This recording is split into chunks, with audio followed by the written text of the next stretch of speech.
WhatsApp guys, দেখো আজকে কোথায় চলে আসছি এই রোদের মধ্যে। তো আজকে আমাদের সোনালিকা কিং চলছে হচ্ছে আমাদের বাড়ি থেকে দক্ষিণ দিকে। সো দেখো এখন এই মুহূর্তে আমি যেখানে দাঁড়িয়ে রয়েছি, আমাদের ফয়জাদার ড্রাইভার বন্ধু সকাল থেকে খাইনি, এখন কিন্তু খাওয়া দাওয়া করছে গাইস। তো দেখো আমাদের বাস্তব জীবন, ছেলেরা বিশেষ করে ছেলেরা যারা ভাবো যে ছেলেরা কিছু করে না, গাইস দেখো ওই যে চোখের জলদন্ত উদাহরণ, সকাল থেকে কিন্তু গাড়ি চালাচ্ছে ছেলেটা। দেখো আমরা ছেলেরা সব কিছু করতে পারি, যেখানে পাবেন যখন যেখানে পাবেন তখনই সব কিছু আমরা করার জন্য কিন্তু প্রস্তুত থাকি। তো এই যে কাল্টিভেশন চলছে আজকে, কালকে ছিলাম সারা দিন একদম রাত 2টা পর্যন্ত, 12টা অবধি একদম কোচবিহারে। আবার 2টার সময় বাড়ি পৌঁছেছি, কয়েক ঘন্টা খালি ঘুমাইছি, তারপরে কিন্তু সকালে উঠেই কিন্তু আবার কাজে চলে আসছি। তো এটাই হচ্ছে আমাদের ছেলেদের জীবন, প্রতিদিনের প্রতিনিয়ত বাস্তবিক লড়াই। আর এই লড়াইয়ে কিন্তু আমরা সামিল হয়েছি। আর এই লড়াই কিন্তু সেই লড়াই নয়, এই লড়াই হচ্ছে অন্যের লড়াই, মানে হচ্ছে ভাতের লড়াই।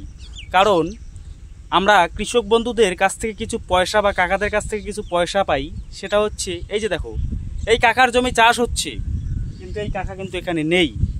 তারপরেও কিন্তু ড্রাইভার বন্ধু দক্ষতার সঙ্গে একদম সুন্দরভাবে কিন্তু নিজের মতো করে চাষ করে দিচ্ছি। কারণ এই রকম মানুষ, সৎ মানুষ কিন্তু পাওয়া এখনও খুব কষ্টের বিষয়। কিন্তু আমরা জানি যে আমরা যদি সৎভাবে যদি উপার্জন করি, তাহলে কিন্তু যতই কম্পিটিশন হোক না কেন আমরা মার্কেটে কিন্তু টিকে থাকব। কারণ আমরা যে পয়সাটা নিব, সেই পয়সাটা হচ্ছে শরীরের ঘাম ঝোড়ানি পয়সা।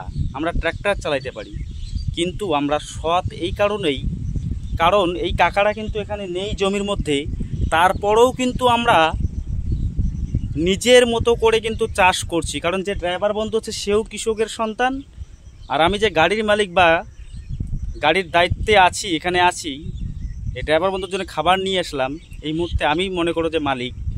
তো আমিও কিন্তু কৃষকেরই সন্তান, কারণ কৃষকের দুঃখটা বুঝি। তারাও কিন্তু ঘাম ঝোড়ানি পয়সাটা আমাদের দেবে। আর যদি তারা এসে দেখে যে না, জমিটা ভালোভাবে চাষ হয়নি, তাহলে কিন্তু পরবর্তীতে আর আমাদের মতো গাড়িওয়ালাকে ডাকবে না। তাই আমরা কিন্তু নিজের মতো করেই চাষ করি।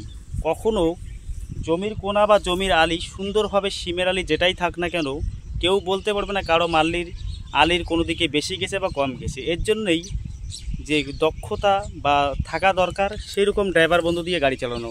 আর এই আমাদের ফয়জাদা দেখো ভাত খাচ্ছে, সে কিন্তু একদম দক্ষতা সম্পূর্ণ ড্রাইভার। আর আমরা একদম নিজের মতো করে কিন্তু কৃষক বন্ধুদের জমি রেডি করে দিচ্ছি, শুধু আজ নয়, প্রায় দীর্ঘ কয়েক বছর থেকে।